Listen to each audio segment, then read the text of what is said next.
दोस्तों, मैं रोहित कुमार और आप देख रहे हैं 18 न्यूज़। मैं अभी पहुंचा हूं टोहाना के विधानसभा गांव अलियाला में और मेरे साथ ये भाई मौजूद है। तो हम जानते हैं आखिर इस बार किसका रहेगा दबदबा। आपका बलजीत जी। तो अब की बार टोहाने के अंदर जीत का ताज किसके सिर चढ़ाना चाहते हो? जी बीजेपी का चलेगा। क्या खास बात? ये बहुत काम कर रखे इसको। क्या क्या काम किया आपको बहुत याद अच्छे है? को पैसे नहीं लगे, को नौकरी लग गया बच्चा बिना बड़े खर्ची, अच्छे। बिना हाँ खर्ची। बिना खर्चे लगे है। नमस्कार जी, मेरा नाम राजेंद्र है। जैसे पिछली सरकार कई साल 60 साल रही है और अब 10 साल का अंतर देखें तो हमारे जो मंत्री जी हैं टोहाना के पंचायत मंत्री देवेंद्र बबली जी, उन्होंने बहुत ही अच्छा काम किया है। वो इतना बढ़िया काम कर रहे हैं, बिना कुछ कहे गांव में सुविधाएं दे रहे हैं, बुजुर्गों के लिए सेवा कर रहे हैं, कभी आँखों का कैंप लगाते हैं और कभी मतलब किसी को गंगा स्नान करवाते हैं, किसी को हरिद्वार स्नान करवाते हैं। जैसे कोई सरदारों का एरिया है उसमें वो अमृतसर जाते हैं, और जैसे बिश्नोइया का एरिया वो अपने मुक्ति धाम जाते हैं और इससे बूढ़े और बुजुर्गों के लिए सेवा के लिए तत्पर रहते हैं। ऐसे हमने मंत्री पहली बार देखे हैं, क्योंकि जो मंत्री पहले आते थे वह चुनाव के टाइम में आते हैं फिर अपने बिलों में घुस जाते हैं, लेकिन किसी गरीब का बिना खर्ची बिना पर्ची बच्चे लग रहे हैं, ऐसा पहली बार हुआ है। किसी चौधरी को मतलब ले जाने की ज़रूरत नहीं है, जो बच्चा पढ़ रहा है वो अपनी योग्यता पे ही मतलब वो लग रहा है। और सबसे बढ़िया बात ये लगी हमने कि जब से बीजेपी सरकार आई है पीले राशन कार्ड बने हैं लोगों के घर घर। अभी आने वाली स्कीम भी बता रहे हैं जो और भी बढ़िया होगी बीजेपी सरकार की। जैसे महिलाओं के लिए है लखपति दीदी बना रहे हैं। मेरी महिला है जो प्रधान है उसमें कमेटी में, वहाँ पर 6-6 लाख के लोन मिल रहे हैं और वो जो कमेटी वाले हैं वो अपना बिजनेस स्टार्ट कर रहे हैं। महिलाओं के लिए बहुत ज़्यादा बढ़िया काम कर रही है।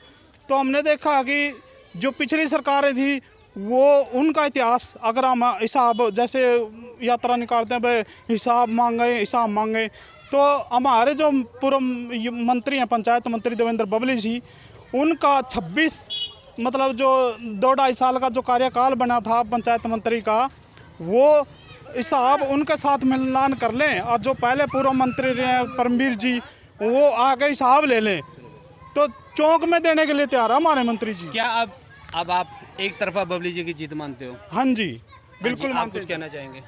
मैं भी नहीं कहूँगा बबली जाओगा जी को। हाँ जी, आप में से हाँ जी आप बताइए। हाँ जी आप बताइए। हाँ जी, बबली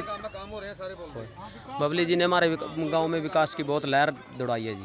इसमें हमारी जो चौपाल है बिल्कुल जर्जर थी, इसमें बहुत ज़्यादा हमारा कम से कम 31 लाख रुपया हमारे वाल्मीकि समाज को मिला है और जो जर्जर थी उनके लिए भी 10 लाख रुपया का आया है, उसमें भी सारा उन्होंने बहुत ज़्यादा योगदान दिया जी। एक पार्क बनवा दिया जी गाँव में, लाइब्रेरी बनवा दी, जो कि बबली जी ने बहुत बढ़िया काम करे हैं और अब की बार बीजेपी सरकार आने के पूरे चांस हैं जी। ये जी इनके कामों के कारण पर हुआ है बबली हाँ, क्योंकि इन्होंने ये दिखा दिया कि अगर मंत्री बनना है तो बिलों से बाहर निकल के लोगों की सेवा करो। जब भी कोई भी सेवा कर धर्म करता है तो उसके लिए सभी बुजुर्ग आशीर्वाद देते हैं और किसी के बच्चे लगते हैं वो कहते हैं भाई हमने तो कदे सपने में नहीं सोचा था। मैं पिछले गांव गया था एक बार रत्ता खेड़ा, वहाँ पे एक बकरी चलाने वाले का लड़का बगैर खर्ची के लगा। और अब जो सरकार आएगी आगे तो जैसे पीले राशन कार्ड हैं वो भी बना रही है और जो हमने कई बार देखा है बाहर गांव में जाके भी बड़े जो कोठियों वाले हैं उनके भी पीले कार्ड बने हुए थे, लेकिन इस सरकार ने फुल चेकिंग के साथ साइटिंग करके उनको मतलब उनके पीले कार्ड काटे हैं। और अब एक और कार्य करने जा रही है, जैसे वोटों की टाइम है 80 साल के बुजुर्गों को घर आके वोट डलवा रही है। उनको लंबी लाइनों में लगना पड़ता था, भाई धक्के खाने पड़ते थे, अब वो काम नहीं करती। तो हम सोच रहे हैं अब की बार भी बीजेपी सरकार ही आएगी। अब की बार बीजेपी की सरकार जी। ऐसी ही वीडियो के साथ फिर मुलाकात होगी, तब तक के लिए जय हिंद।